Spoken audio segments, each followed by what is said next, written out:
and welcome to Jacked In, the gateway into movie culture for old, new, niche, good, bad, and ugly movies alike. Although I should say, welcome to the first ever Jacked In podcast episode. I'm so excited, and what a first episode this is going to be, as although I'm alone now, this week I was joined by Robin Block, the creator of Creator VC. Sci-fi fans will remember him best as the creator of In Search of Tomorrow. Horror fans will remember him best as the creator of the three-part docuseries, the homage to 80s horror, In Search of Darkness, soon to be four-part docuseries as he's moving on to the 90s.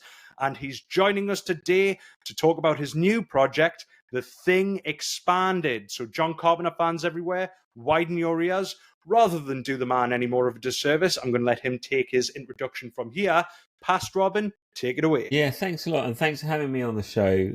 So I'm Robin Block. I'm the founder and CEO of Creator VC, which has been running now. It'll be 6 years in May this year. So we've released a whole slew of fan-driven, fan-funded documentaries over the last few years. We're most sort of well known for the In Search of Darkness 1980s trilogy, which is about, this is 4 years of my life. One of my favorite box sets for sure. Yeah, thank you. And that's a 15-hour runtime. And actually we're in production right now on the fourth installment, which is moving into the 1990s. I'm very excited about that as well. Had a bit of input, so very excited. Yeah, thank you. And the In Search of Tomorrow, was a wonderful sci-fi documentary, 5 hours long, the highest grossing crowdfunded documentary ever made. It had about 17,000 backers by the end of it, and a great experience. And where we are in our kind of journey as a company is we're at a really interesting point, because we're known for these massive kind of genre docs where we cover a whole era of cinema, and it inevitably means flitting from film to film quite quickly. Yeah. But it's like you get this sort of hardwired mainline nostalgia sent into you, and that's the real appeal with these documentaries we make. But back in 2022, I was actually on the plane flying from London to LA for the premiere for In Search of Tomorrow, and I'd been thinking for a while that I wanted to develop a documentary format that could really tackle single movies, but do it in quite an innovative, interactive way. And the concept, I remember drawing in my pad on the flight, which was, if you're familiar with video editing, imagine that you've got your favorite movie, but it's on your kind of editing timeline. Yeah. Right? And then imagine that timeline is three-dimensional. So we're kind of like Minority Report. Right, and okay. You've got this virtual with the camera. gloves and the shifting. Yeah. Yeah. The film is this kind of three-dimensional block that's just sitting in this space, and you're flying in, the virtual camera's flying into different scenes, and we're diving into the scenes and we're unpacking them and expanding them. So that's where the format kind of was born. And back in September 2022, we did a pre-sale campaign for our first one in this expanded series, which is Aliens Expanded. That's right. And that's in the final throes of post-production. That gets released in May to our backers. That's been a fantastic project. One of the best I've ever worked on, actually. And the next one we want to do in the series is The Thing Expanded. And I think that we're trying to going with the two most iconic movies in the alien horror genre. But with Aliens Expanded, it was it was kind of our first sort of properly interactive documentary. So backers of that, who backed at the beginning in September 2022, have had around 20 hours worth of live interactive sessions with like the cast members of Aliens, some of the Aliens fan experts, and we've been doing vidcasts diving into various aspects of the Alien universe and different pieces. So by the time we get to the end of this journey with Aliens Expanded, the runtime of the film is 4 hours. Oh wow. So on top of that, you're probably going to get like 25 hours worth of entertainment. And the merchandise is amazing as well. It was interesting. So over Christmas, we sent about 200 of our backers a 5-hour rough cut of Aliens Expanded. And it was really interesting because it was a real rough cut. Like, hadn't been mixed, the score hadn't been laid down, all of this sort of stuff. And the team are really nervous about this, but we have to do it because the difference with our work, with our audience and our backers, it's all about intimacy.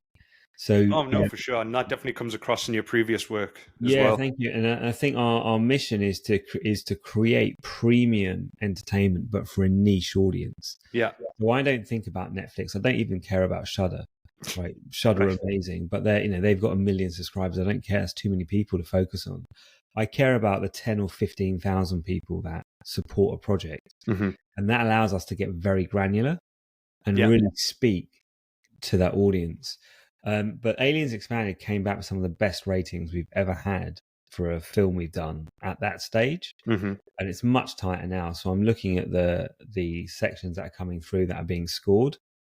And really polished and honed, and I'm just like on the score thing that you mentioned. Are you going with the similar sort of vibe as your In Searchers? No, very different. No, so actually for the first time, so we've collaborated. We've got two. Well, In Search of Darkness, we've had two major partners that we've worked with since the beginning. Yeah. First is Weary Pines, who compose the actual score to In Search of Darkness. And they've been amazing, incredibly talented duo from Scotland, actually. And are doing a whole bunch of horror movies now, and it's really put them on the map. Yeah. But the way they work is our director, David Weiner, will give them moods, and then they'll just send over a whole bunch of tracks, which then will fit to work under sections of the documentary. Yep. So it's not like we're sending them over a chunk of the documentary and saying, score this section. So it's non-traditional. Just moods to convey. Yeah, and that's because the length of these projects is crazy. But with Aliens Expanded, I'm fortunate enough to be working with a guy called Ian Nathan, who was in Search of Tomorrow, but he's the former editor of Empire magazine. Right, okay. And he's like a really well-established and respected film book author anyway. This is his first documentary he's directing. He's written books about Alien. He's written books about James Cameron. Yeah. And he's done a phenomenal job with this. And, one of the things he said he wanted a proper score. So we went and found a composer, Chema, who's been amazing. And I've been watching. So it's the first project we've ever had properly scored. Yeah. And I knew it would be good, but I didn't understand how much production value it would lend to production. Like it just feels cinematic.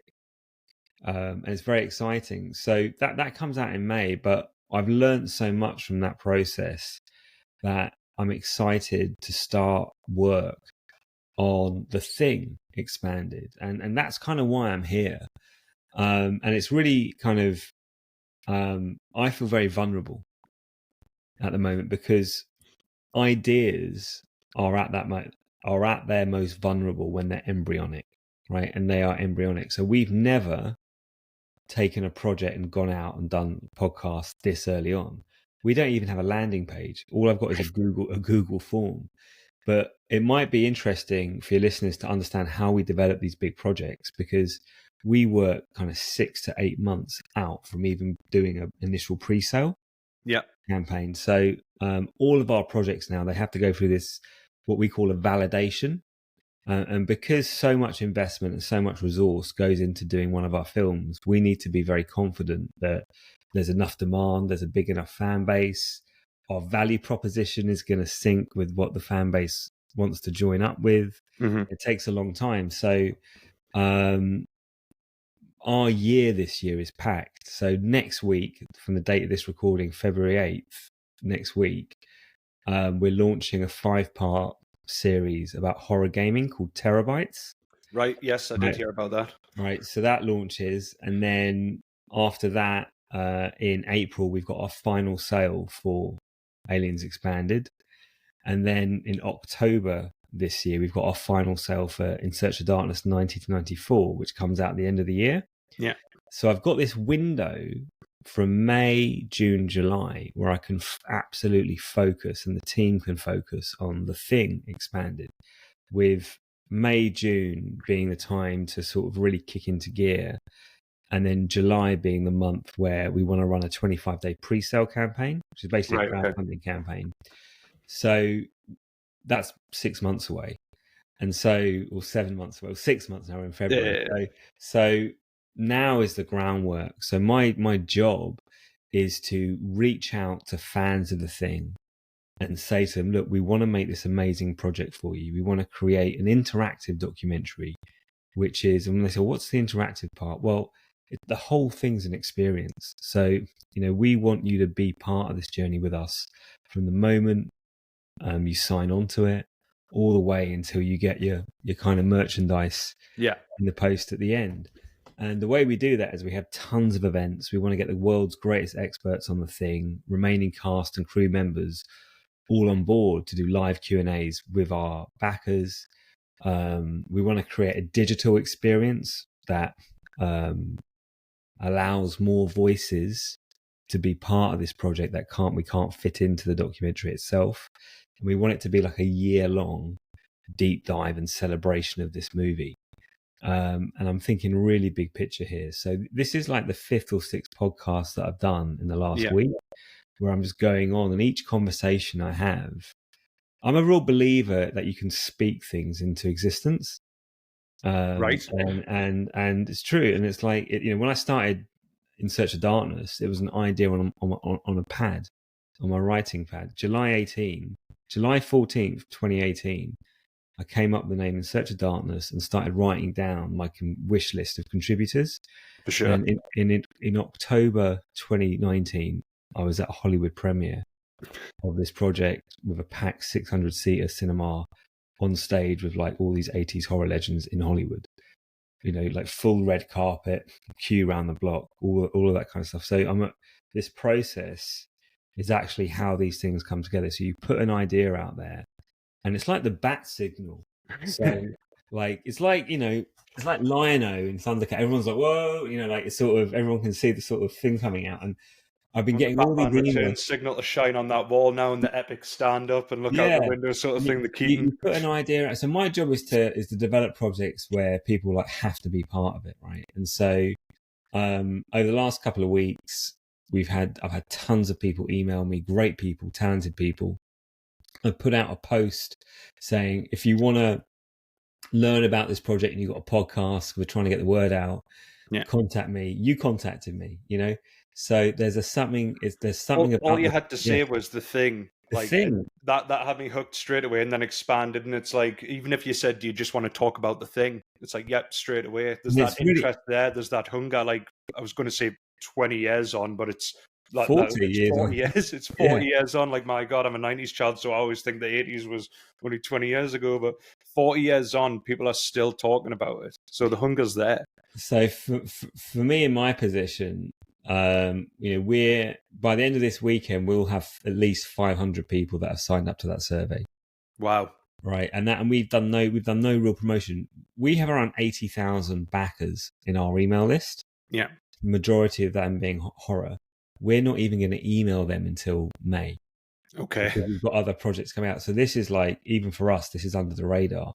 So it's only the kind of true fans, that are kind of contacting me and filling out the form, or just discovering it through social media, because it's just like on the down low at the moment.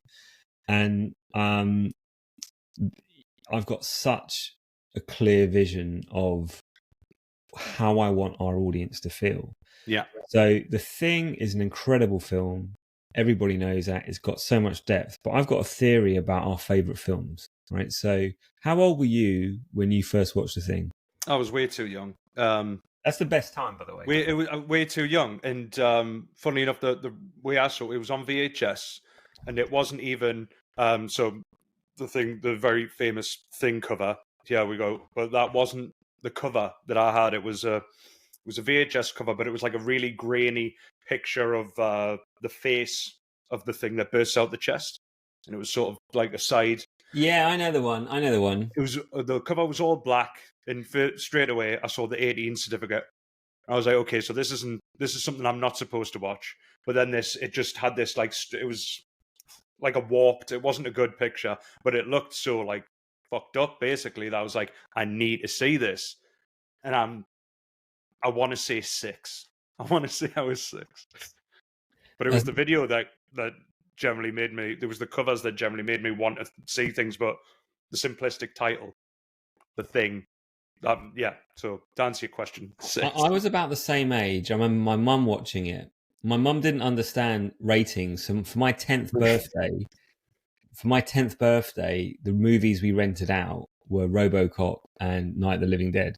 I mean, Right? that sounds like a perfect night. Yeah, right. So, but I remember it. But I've got a theory about films. So I'm 46 now. Right. And I went to see it at the British Film Institute in London a couple of weeks ago.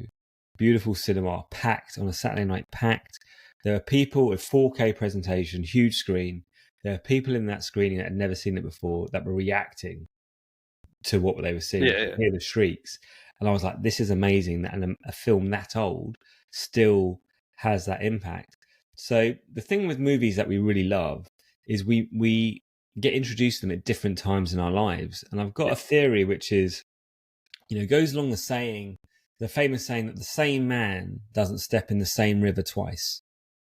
Because we evolve, we're not the same man we were a year ago, or the same person we were a year ago. And the river changes, sure. It's a different river. And it's the same with movies. You can encounter a film and it can have a huge effect on you, especially if you see it at a young age and it's so, violent and suspenseful. But, I've watched The Thing countless times over my life, probably once every couple of years, I would say. And every time I watch it, I see something new. So as a 46-year-old man with a greater awareness of how the world works than I was when I was 26, I look at the characters and the situation they find themselves in. I understand the nuance of it in a different way. Yeah. And great movies have this ability to evolve with you. So every time you watch something that's a great movie, you see something new, you discover something new. Mm-hmm. And the thing about The Thing is that it's simple in many ways. It doesn't have its genius. Yeah, it doesn't have any fat. It's still, a lot of those films, the older films, they can be quite slow. And modern attention spans can't cope with that. I don't know if you have kids, but my kids wouldn't be able to sit through Star Wars because it's a bit too slow. Yeah. The attention spans are getting... Yeah. But this doesn't waste any time, but it still has this complexity, this density. It has this authenticity that as soon as the music and the opening sequence fade and you go straight into that Arctic environment, you're in the film and nothing feels like a performance. Everything feels completely real and in real time. On location as well. I mean, the majority of it was shot, especially for the exteriors, and it comes across, like you say, it's got that genuine, it's got the legitimacy. So that's why it's a great candidate for the expanded film, because there's so much density. But with The Thing, you've had 40 years of fans projecting onto it, seeing things, spotting things, debate, fan theories. There's so many rabbit holes we can go down. So my vision for The Thing expanded is this is going to be, I hate the term fan documentary because I've seen some fan documentaries, and all power to everyone that makes anything, but for me they don't hit right. Right. I don't see our work as I see our work as like a really premium manifestation of fandom. Our tagline at Creative VC is fandom with purpose. Yeah. So I want to create something which, if you love this movie, you will get so much value out of. And we know if we get it right, because if you watch The Thing expanded at the end of 2025, and the first thing you have to do is rewatch The Thing, because you now have a different perspective on that movie, and it's reminded you of why you love it in the first place. Then we've done our job. And I think you've achieved that in your previous work as well. Like you say, it's, and I'm not gonna smother you with compliments too much on this, but just want to say, like, the choices that you've made in the previous, it really comes across that intimacy, and you make such wise decisions. Because, like, half of the reason that I love your In Searches aren't just because you're showing movies that I love and that I have loved for years. You're getting people in that love those movies just as much as me, and you're getting their say on it. And I love hearing about other people's theories and other people. It's given so much more wonderful. insight. It's funny because it's we've got a great team. David Weiner, who's directed both that franchise and In Search of Tomorrow, has done a fantastic job. But we can't really take the credit for it because the way we work is such a collaboration with our audience. Like, we do like millions of surveys. Yeah. We don't put movies in that people haven't requested. Obviously, we're limited with our runtime, so there'll be stuff we have to exclude. Yeah. Just because of, we have to. But, every film in there is there because enough of our backers have told us they want it in there. Yeah. So my goal and sort of my North Star with Creative EC is to create a really intimate relationship, a real relationship with our backers, which I think we're getting, we're making headway with each project. We're trying new things out with each project. And, I want our work to the people that back it, because it's not cheap. It's not like renting a movie off iTunes or whatever, or paying a subscription. Like, it's an investment to be part of these projects. But I feel like the relationship that our backers have with our work is completely different to relate to any other relationship they have with media, because they're part of it, their name's in it. Yeah. Right. And I believe our work needs to be polarizing. And what I mean by that is, you don't want to be like, do I want to be part of the thing expanded? It needs to be like, I have to be part of this. Absolutely. Right. And it's interesting because we're running this survey at the moment where it's really simple. We're asking fans to say, like, why is the thing special to you? Because we're looking for patterns. Mm-hmm. And the second big question is, what do you want to see covered in this documentary? Because I'm less interested in doing a making of, because there's some great making ofs, that you can go and watch it for free on YouTube. In the nicest way possible. It's been, it has been done to death. I'll never get bored of watching them, but yeah. And so what we want to do, and we'll have to tread some of that line just because of the narrative, but what I really want to do is look for patterns in that feedback and really speak to it. Like, I want to deconstruct scenes. I want to understand why certain things work. I want to go down rabbit holes, look at fan theories. I want to explore the film, and I want the documentary will start at the beginning of the movie, the opening scene. Mm-hmm. The documentary will end at the last scene. And I want us to go on a journey together through this film. Just off before we pressed record on the podcast, I mentioned that I had a little video which kind of illustrated the expanded concept. So I've already talked through the fact that we've got this kind of, the thing in this virtual space, and we've got this virtual camera that kind of dives in. Well, the first, I suppose, example of this at work is going to be in Aliens Expanded. And if I share my screen, so hopefully this should mean that there's zero post-production for you, which is, makes my life easier. Yeah, I'm all about very excited. Making life easier. So let me know if you can. I don't know if you can hear it. You can definitely see it. So this is just some of the sample motion graphics that are in Aliens Expanded. Yeah, I can hear it. Coming out in May. But you'll understand how the narrative works with the fact that we've got this film in 3 dimensions, and we're literally diced it up into all the various scenes, and we're just going into each one as a starting point for a deeper conversation on what's going on and all of that kind of stuff. That's absolutely gorgeous. So that's what we want to emulate, and that's what we want to make kind of iconic about this format. So we can take a movie that you love and deconstruct it and rebuild it with you, so you get oodles out of it. And that's the vision with the thing expanded. And and I do think we do at this stage that we're in now, especially with the likes of not just documentaries but also podcasts, influencers, everything under the sun. And there's such a gargantuan amount of movie podcasts now, and obviously people that have the videos as well, myself included.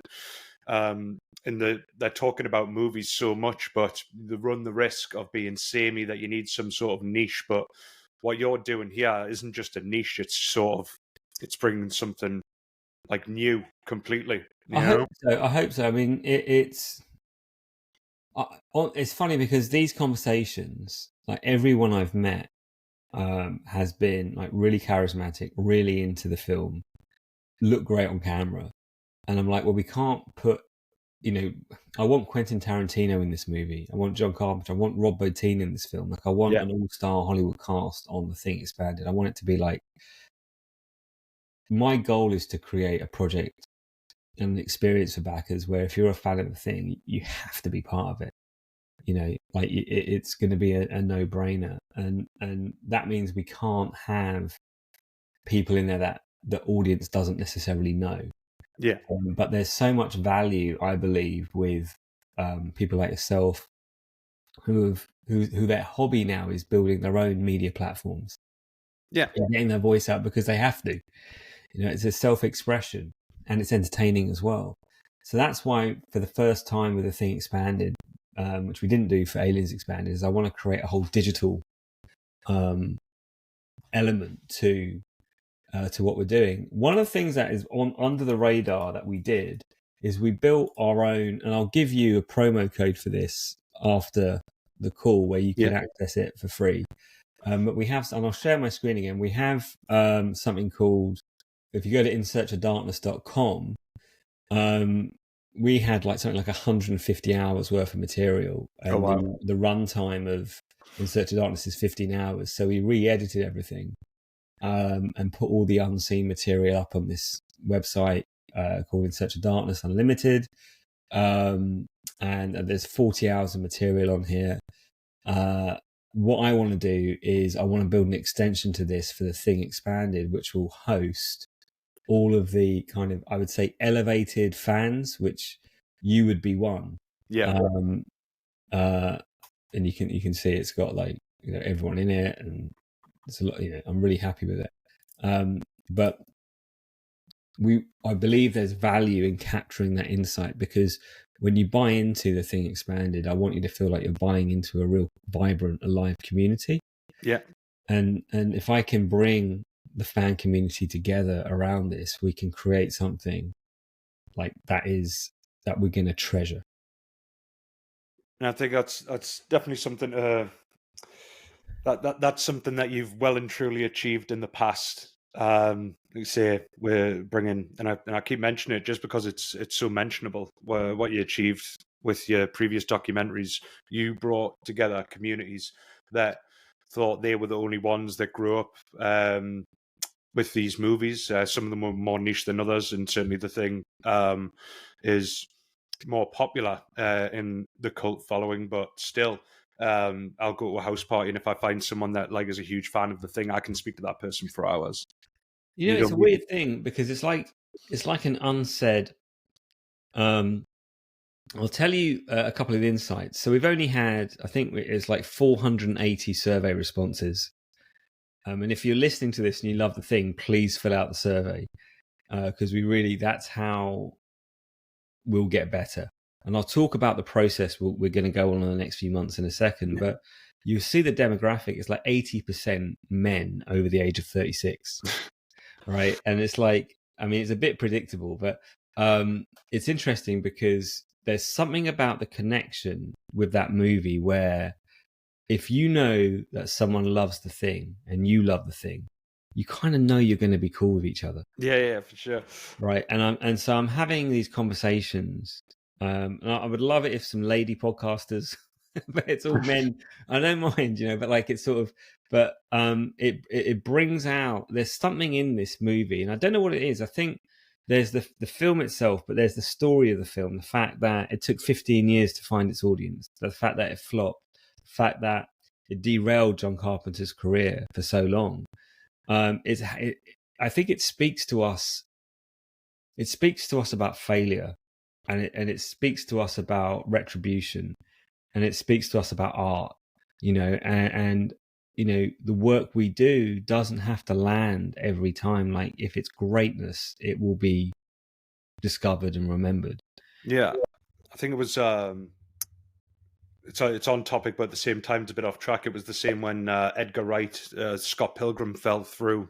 It did terrible at the box office, and someone told him, like, don't give it like 10 months, give it 10 years. I don't think that was the exact quote, but it's absolutely true, especially with the likes of The Thing. That, like, VHS was the best thing that could happen to that movie, but it got absolutely.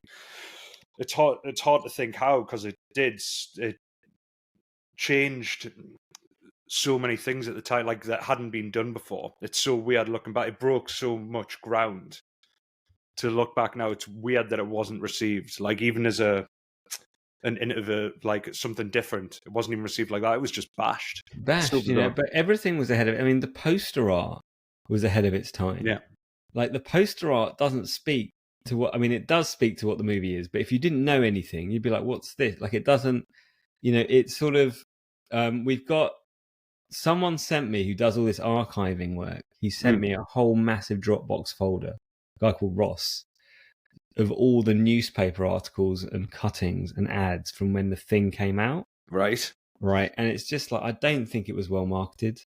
It was up against E.T. that year. I was about to say, like, Blade Runner, right? Yeah.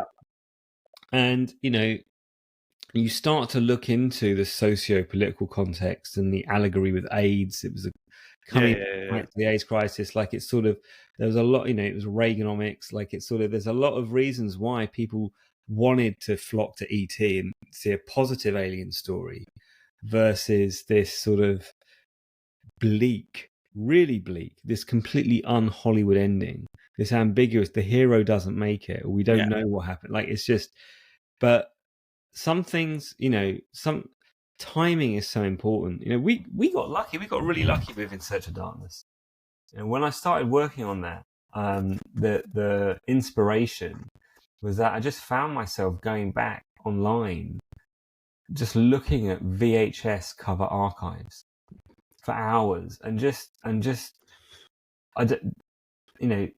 amazing artwork from some pretty dodgy movies, actually, but there was something really compelling, and I was coming into my late 30s, and I found it utterly entrancing, and I love that era. I grew up in that era. I used to rent horror movies with my mum every weekend.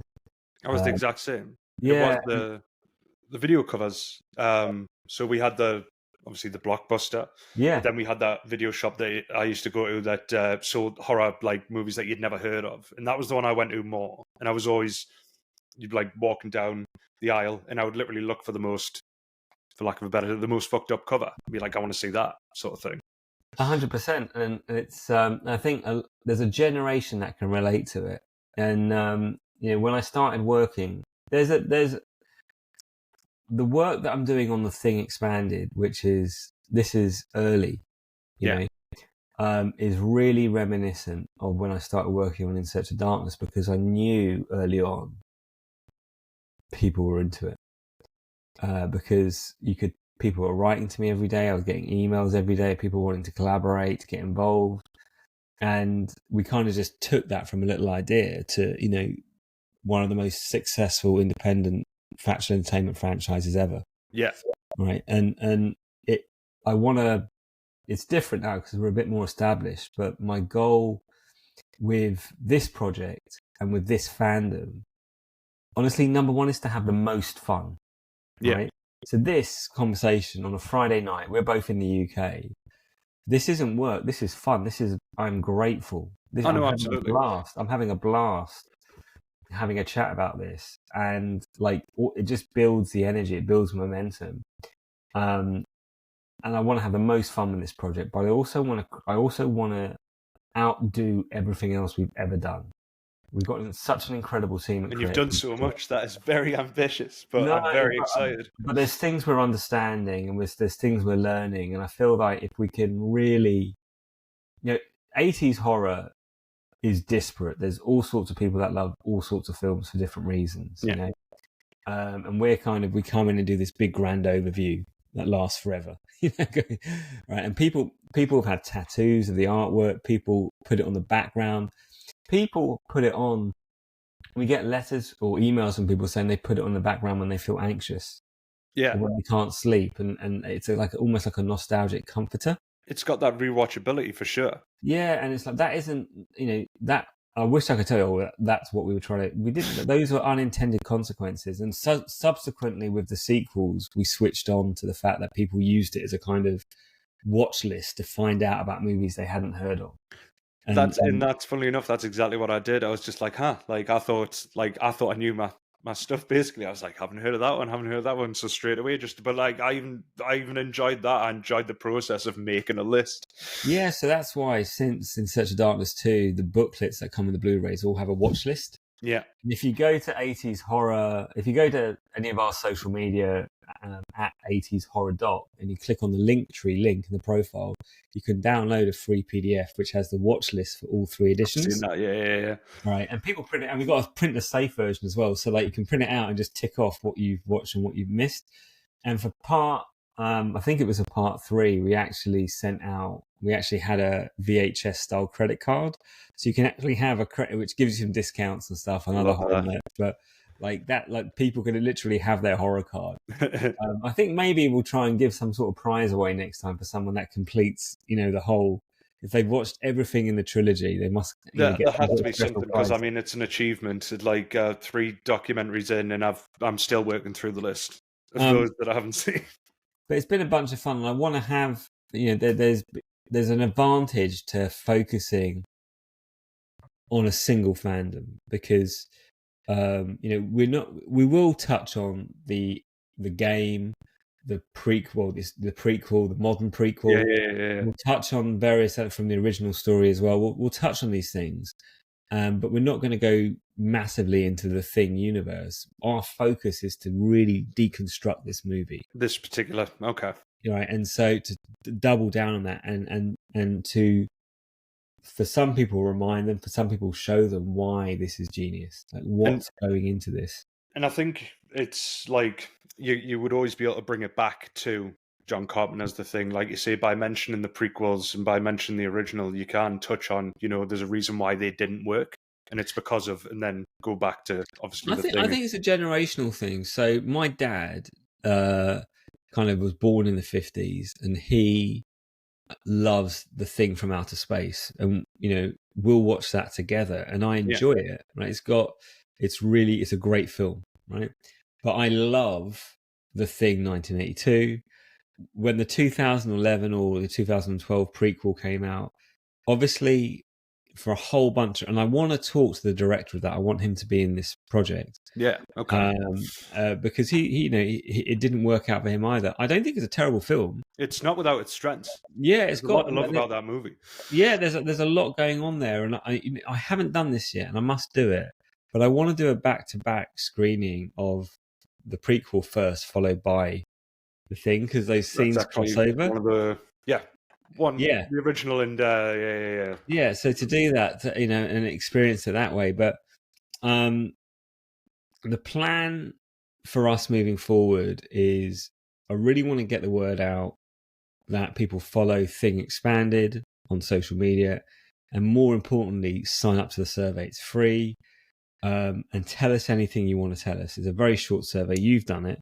Yeah. Oh no, I can vouch for it. Very short, but not even that. It's an enjoyable one, because if there's anything you want to say about The Thing, or anything you want to see be covered, like that's your opportunity. So we're just listening, and what's going to happen is everyone that either follows us, or especially the guys girls that kind of fill out the survey, we're going to build a dialogue with you. So in a month or a couple of months from now, we're going to come to you with a synopsis, which is going to be a 4 or 5 page Google document on Google Docs, which will lay out the roadmap. This is the film we want to make. This is where it starts. This is what we're going to cover.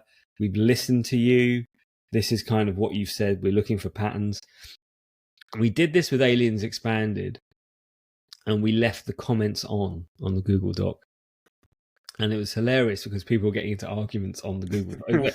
But online. That doesn't It doesn't sound sound right. right. But no, but they were respectful. But it was really good. I mean, that in the, Aliens Expanded was an absolutely blinding crowdfunding campaign. Yeah. And we'd united the fandom. We'd had that synopsis peer reviewed by over 3,000 people, right? And the roadmap. So we were very confident going into production that we were making a film that our backers wanted us to make, and then having gone through this rough cut scenario, we've sent it out to a selection of our backers to have them come back to us and say some of the things they've said. We're now really excited with a bit of nervousness about this launch. Yeah. And now going into the Thing Expand, I'm like, well, I think that's going to be a huge hit for us. How can we do it better? And I think two ways. We can start earlier with exactly what we're doing now. We can have this digital element to it. I feel like the Thing, unlike Aliens, the Thing has a lot more fan theories. Yeah. And a lot more built-in ambiguity into how the film's structured. The Aliens is pretty much a given in terms of story, but there's definitely a lot of ambiguities and fan theories around the Thing. And so we want to speak to that.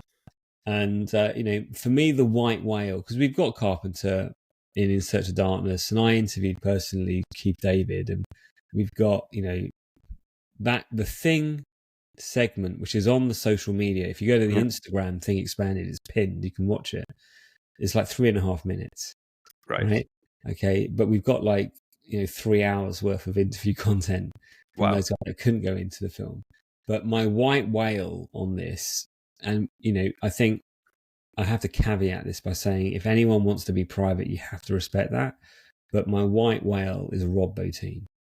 So I will do everything within my resources and power to try and secure an interview with him. I mean, if you do straight away, you'll have something that is very unachievable for people in a similar space. It might not be achievable, and I can't. I mean, we will but try, right? But that would be amazing. I feel like I think he must be aware of the reverence that the horror community have for him. He must be aware of the impact that film has had, his work has had on the horror community, but in pop culture. Yeah. One of the things we want to explore in the documentary is what the Thing, what movies, what other elements in pop culture has it influenced. Right now I'm watching the new season of True Detective with Jodie Foster. Yeah. And it's basically the Thing. It's basically set in the Thing universe. And I mean, I think they've taken it a bit too far. They even were kind of using voodoo bullshit dialogue, right? And it took me out of the series actually because it was too just a bit too much, went a bit too far. A bit like what was the movie that Zack Snyder did on Netflix? Something the Army or Dark Rebel Moon? No, the one before that. Because it listed so much out of Alien. Army of the Dead. Yeah, Army of the Dead, right? Yeah. For me, the references to aliens were too blatant. Yeah. And it actually didn't endear me to the film. It kind of pushed you away. But the reason they're referencing is artists steal. Good artists borrow, great artists steal. Yeah. Right. And so I understand why they're doing that, and I recognise the filmmakers had that idea of homage in it as well. But that all that does really is speak to the power of the artistry on display, and I really believe that great cinema is great art, regardless of whether it's a horror movie or how gory it is or whatever. It's exactly as you say. For instance, with Robert in the art, everything in that machine worked. Wasn't just the practical effects; it was the story. But even to go back to the effects, it's been they've tried to recreate it. They've tried to recreate it in other movies. Obviously, you've got the prequel, and it just strengthens my opinion why CGI is just not a good idea. But also, it's very brief.